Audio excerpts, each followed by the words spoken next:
On what led to the decision to withdraw the certificate of recognition from the Uganda Netball Federation, the chairperson of the National Council of Sports, Ambrose Tashovia, says that efforts by the council to resolve the federation issues as directed by the First Lady and the Minister of Education and Sports hit a deadlock. Netball, through 2 notices, was notified on the areas where council had issues. On governance, on accountability, and opening up of accounts without proper documentation, and some of them forged, without not declaring the source of the money. There were a number of issues that were highlighted in the 2 notices. And yet, the trend that we see in netball is not that things are getting better. They actually have been getting worse as far as management is concerned. The Secretariat also received a letter that was saying that they were either intending to sue or they are opening up a case.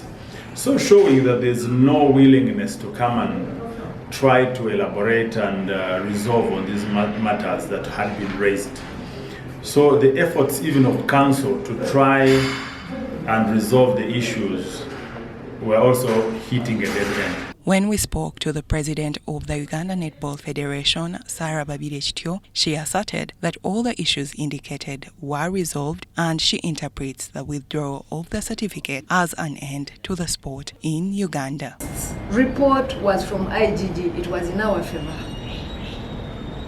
The second report was from the Attorney General, it was in our favor. The third report is from the Attorney General, the IGG, the Auditor General. Believe me, it is in our favor.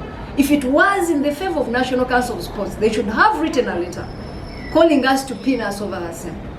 Because withdrawing a license means Uganda doesn't have netball. Tashovia allays netball fans' fears by saying that the sport is still alive and that there are protocols to follow to help the sport progress. We disconnected ourselves from the body called Uganda Netball Federation. We did not stop the game of netball in Uganda.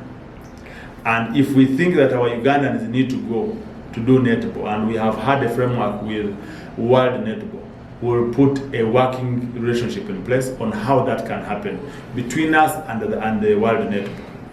But we are sure that there's going to be a process that's going to start this henceforth.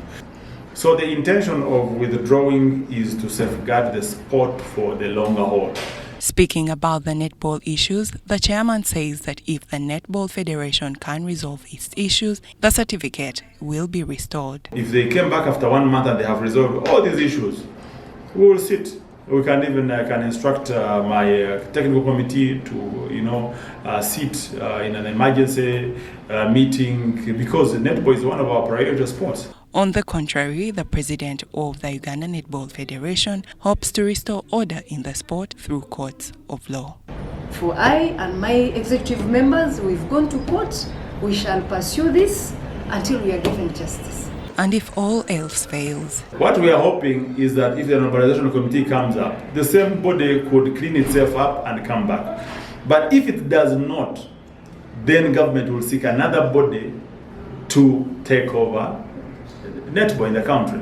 Netball is one of the top sports in Uganda, with the She Cranes ranked 3rd in Africa and 7th in the world. With the looming management issues at the Uganda Netball Federation, Ugandans will only hope the issues can be resolved soon to allow the sport to grow. Grace Joyce Kemigisa, UBC News.